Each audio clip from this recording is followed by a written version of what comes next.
Assalamualaikum warahmatullahi wabarakatuh. Kami dari tim Pokja 1, pada kesempatan kali ini kami akan memaparkan proses dari pengadaan jasa konsultasi konsultan PLTD Nusantara 3, PT Daya Energi Nasional, Carbon Capture berbasis Nature Based Adaptation yang dibuat oleh Nuraini namanya, saya sendiri Anggi Moharani Witagalung, Aluna Gita Dewi Bukhori, dan juga Arinda Safira. Untuk pemaparan lebih lanjutnya akan dipaparkan oleh teman saya. Pengadaan ini dilatar belakangi dari PT Daya Energi Nasional yang menghadapi isu lingkungan serius dari PLTD Nusantara 3 di Bandar Lampung yang menghasilkan sekitar 58 ton CO2 emission per hari. Angka ini dinilai melampaui batas wajar untuk pembangkit berkapasitas 20 miliar watt. Nah, kemudian sebagai respon, perusahaan berinisiatif menerapkan teknologi carbon capture berbasis nature-based adaptation yang pendekatan ini dipilih karena selaras dengan ekosistem lokal dan juga mendukung komitmen keberlanjutan perusahaan.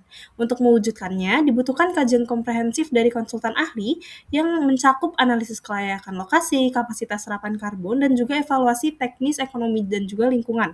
Tersedia pula lahan potensial seluas sekitar 10 hektar di sekitar pembangkit yang perlu verifikasi lebih lanjut melalui survei teknis menyeluruh. Nah, proses pengadaan ini akan dilakukan oleh Pokja Pengadaan Jasa Konsultasi yang terdiri dari 5 anggota dengan batas anggaran sebesar 1,8 miliar rupiah. Konsultan yang diharapkan juga harus memiliki tim ahli dan rekam jejak proyek serupa.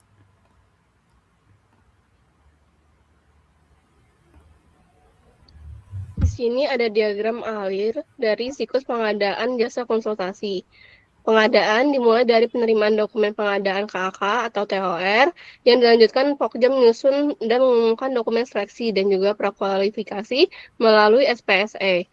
Penyedia atau supplier yang mendaftar dan menyampaikan dokumen kualifikasi, lalu Pokja mengevaluasi legalitas, pengalaman, kemampuan teknis, dan tenaga ahli. Jika tidak memenuhi syarat, seleksi dinyatakan gagal dan penyedia dapat melakukan seleksi ulang. Peserta yang lulus prakualifikasi menyampaikan dokumen penawaran ada 2 file. Yang pertama file administrasi dan teknis, dan juga file biaya. Pokja menetapkan dan mengumumkan pemenang, lalu peserta diberi kesempatan mengajukan sanggahan sesuai ketentuan yang sudah disepakati. PPK melakukan klarifikasi dan negosiasi teknis serta biaya dengan pemenang. Dilanjut dengan penunjukan penyedia dan penandatanganan kontrak akhir.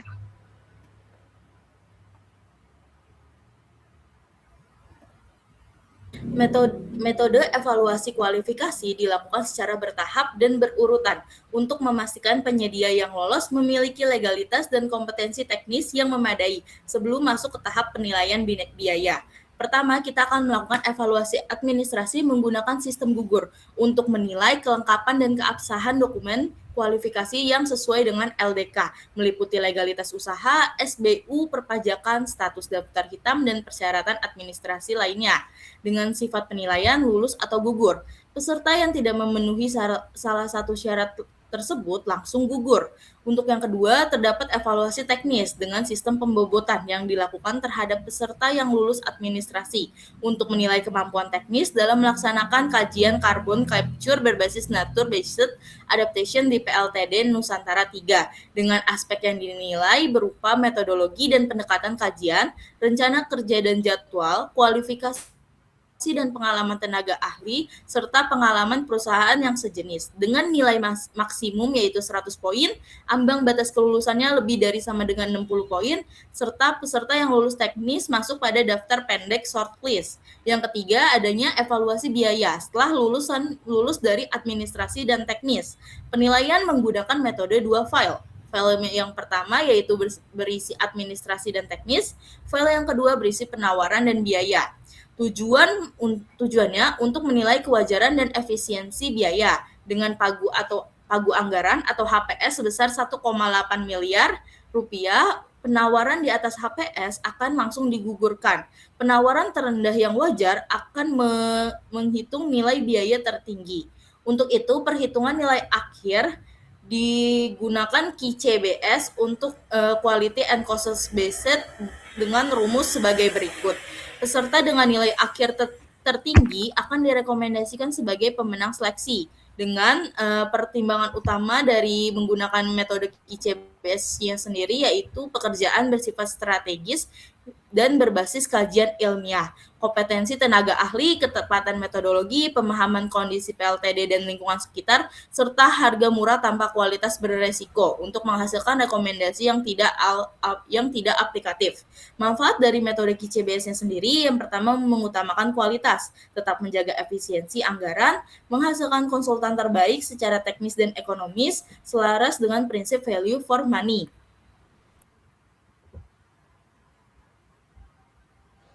Yang selanjutnya yaitu transparansi proses. Yang pertama yaitu kejelasan informasi dan aturan pengadaan, di mana transparansi ditunjukkan melalui ketersediaan dokumen seleksi yang memuat persyaratan kualifikasi, ruang lingkup pekerjaan, metode evaluasi, bobot teknis dan biaya, serta kriteria kelulusan secara rinci dalam IKP, LDP, dan lembar kriteria evaluasi. Kejelasan ini memastikan seluruh peserta memahami aturan yang sama sejak awal dan mencegah penafsiran sepihak oleh Pokja.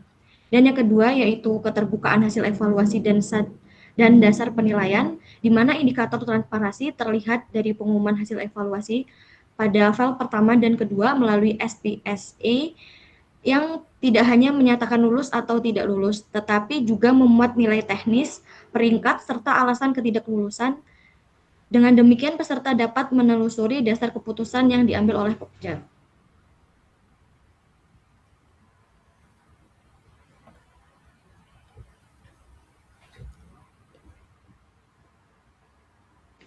Dan yang ketiga yaitu akses peserta terhadap dokumen proses pengadaan, di mana transparansi diperkuat melalui penyediaan berita acara, pembukaan dokumen, berita acara evaluasi, dan berita acara hasil pemilihan, yang dapat diakses peserta melalui SPSE.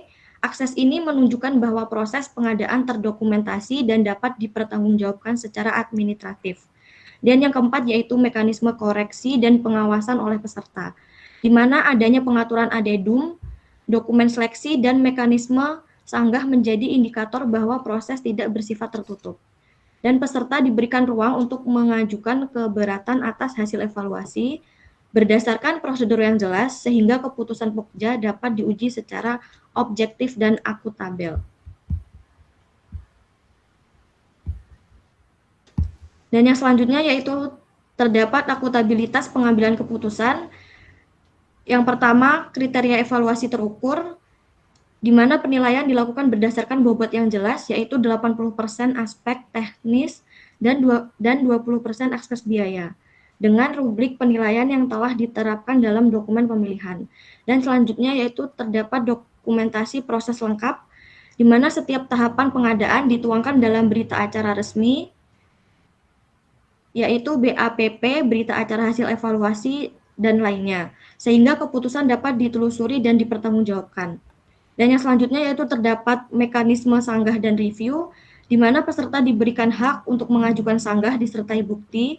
Jika sanggah terbukti benar dan bertampak substansial, hasil evaluasi dapat ditinjau ulang atau dinyatakan gagal. Dan yang selanjutnya yaitu pengambilan keputusan berbasis tim, di mana keputusan tidak diambil oleh individu, melainkan secara kolektif oleh Pokja pemilih, serta dapat didukung oleh tenaga ahli teknis untuk memastikan objektivitas dan profesionalisme keputusan. Baik, selanjutnya masuk kepada bagian lesson learn simulasi sebagai tim Pokja. Di sini ada beberapa tantangan utama sebagai Pokja. Yang pertama adalah kesenjangan teori dan praktik, di mana pada teori atau materi kuliah tentang pengadaan barang atau jasa hanya memberikan gambaran konseptual, sementara simulasi membutuhkan penerapan teknis yang detail. Kemudian ada tantangan dari kompleksitas dokumen, di mana dokumen yang harus kami buat itu tebal lebih dari 150 halaman dengan bab yang banyak sehingga membingungkan bagi pemula. Kemudian ada tantangan istilah dan ilmu baru. Istilah teknis spesifik itu seperti NBA, baseline emisi, dan juga allometric equation yang mungkin baru pertama kali kami dengar, dan juga ada tantangan detail yang mudah terlewatkan, contohnya seperti tenggat waktu 3 hari untuk adendum sebelum batas penawaran dan juga masa sanggah 5 hari kalender. Ada juga tantangan dari subjektivitas standar penilaian, di mana kami harus mencari tahu bagaimana menilai kualitas metodologi atau inovasi secara objektif, dan juga kriteria seperti sangat baik atau cukup baik, parameternya itu seperti apa. Kemudian ada tantangan dari referensi yang terbatas, karena kami mengandalkan dokumen kualifikasi dan dokumen seleksi yang diberikan. Lalu ada tantangan dalam belajar di mana kami sebagai mahasiswa masih takut dalam membuat kesalahan dan juga masih belum tahu bagaimana mengevaluasi performa tim kami sendiri sebagai Pokja.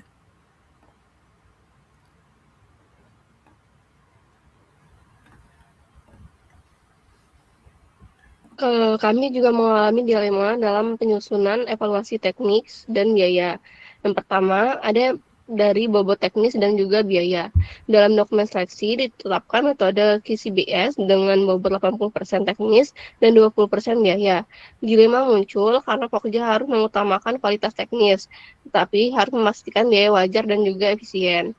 Selanjutnya ada dari pengalaman dan juga inovasi. Dokumen seleksi mensyaratkan pengalaman sejenis sebagai unsur penilaian teknis. Namun juga dalam kajian carbon capture berbasis nature-based adaptive, inovasi sangat penting. Sehingga dilemanya penyedia berpengalaman belum tentu menawarkan pendekatan yang paling inovatif. Dan juga penyedia dengan metode baru bisa lebih relevan dan pengalamannya bisa juga terbatas. Yang selanjutnya, sertifikasi dan pengalaman tenaga ahli. Penilaian tenaga ahli itu sertifikasi dan pengalaman lapangan. Dokumen kualifikasi dan KAK mensyaratkan tenaga ahli dengan kualifikasi bersertifikat tertentu. Tapi di lapangan sering terjadi tenaga ahli bersertifikat lengkap memiliki pengalaman yang sangat minim dan juga pengalaman kuat tapi sertifikatnya terbatas. Yang selanjutnya ada keputusan KAK dan juga fleksibilitas pendekatan teknis. Dokumen seleksi dan KAK menetapkan ruang lingkup dan output kajian secara jelas, tapi kajian carbon capture berbasis alam bersifat multidisiplin dan konseptual memunculkan dilema Pokja. Yang pertama, proposal yang sangat patuh KAK tapi kurang adaptif dan juga tidak fleksibilitas dan inovatif. Tapi ada juga proposal yang bisa fleksibilitas dan inovatif tapi tidak terstruktur sesuai KAK. Yang terakhir itu adalah kewajaran dari biaya dan juga resiko dari underpricing. Dari evaluasi biaya, dokumen seleksi menunjukkan nilai yang lebih rendah sebagai pembanding. Muncul dilema saat peserta menawarkan biaya rendah, tapi juga bisa berpotensi menurunkan kualitas tenaga ahli dan keluaran kajian.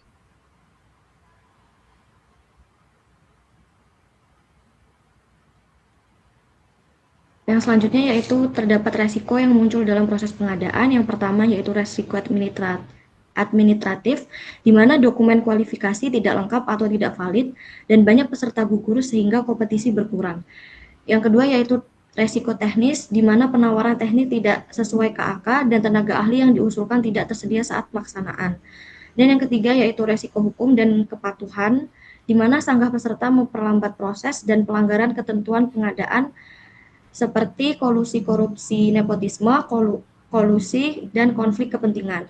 Yang selanjutnya yaitu resiko proyek, di mana pemenang ditetapkan tetapi anggaran belum tersedia, dan pemenang mengundurkan diri sehingga proses harus diulang.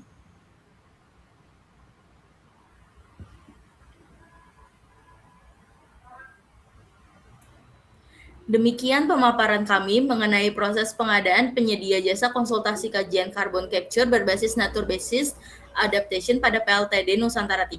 Apabila terdapat kekeliruan dalam penyampaian, kami mohon maaf. Sekian dan terima kasih.